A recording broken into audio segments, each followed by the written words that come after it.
The new sci-fi film, M3GAN, this one was a surprise to me. I thought this movie was going to be pretty bad, but generally it turned out to be decent. If you haven't seen this film, you can check this one out because there are some surprises within this one. Well, the first movie of the new year, and it turned into an enjoyable one. So the story of this one is that a toy company creates an artificial intelligent doll, M3GAN. And so M3GAN becomes attached to Katie, and both of them become good friends, but M3GAN becomes self-aware and she becomes hostile to anyone who comes between her and Katie. And from there, it's a film that was decently entertaining and it had intriguing characters, especially M3GAN. The themes in this movie, it was presented real well, especially the theme of the technology influencing a child, especially the attachment to it. That is probably relatable to a lot of people out there. And this film spent a good amount of time on character development, so I really appreciate what this film was able to accomplish with that as well.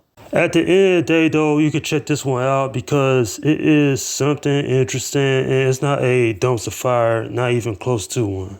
Now this movie does remind me of the 2019 film Child's Play, but it's done much better here because unlike that movie, there's a lot of things that goes on in this film that I'm not going to spoil, but you know, it makes sense for the overall plot. Now, M3GAN herself, yeah, she's creepy in this movie.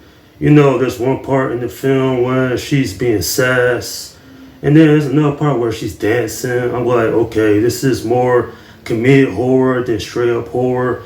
I mean, it's a PG-13 Blumhouse film. And I was really thinking, you know, at one point this probably was a rated R movie, but then Blumhouse decided, hey, let's make this PG-13 for the wide audience. I get it, but it kind of makes the film uneven a little bit. Just when something violent's about to go down, there's a cut. It doesn't ruin the movie, but if this film was rated R, then it would make more sense for the overall tone. Now, Alicia Williams and Violet McGraw, they actually did a good job in their roles. They really are the two standouts in this film. And while this ain't a bad movie, it's not a great one either.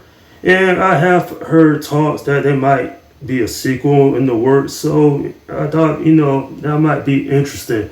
Overall, this film does nothing groundbreaking. It's not a great film in its own right. But I was really saying to myself, you know, they made this film, it's comedic horror, and it works for this movie. And for the overall tone of it, it kind of makes sense. I'm giving this film a 7 out of 10. Wacky, inventive, and occasionally being scary combined with camp and social satire in this one. And it doesn't get real crazy till like the third act. And a part of me was really saying this movie really should have been 15 minutes shorter. But overall, this was an entertaining movie. It's funny, it's witty, there's a lot that goes down. And quite frankly, comedic horror is rare nowadays because there's not a whole lot of comedic horror films in today's subgenre. But overall, this film does a good job of having a story that makes sense and characters you really care about. And that is my review of the film M3GAN. Alright, leave your comments down below in the section and let me know what you think about this movie if you have seen it.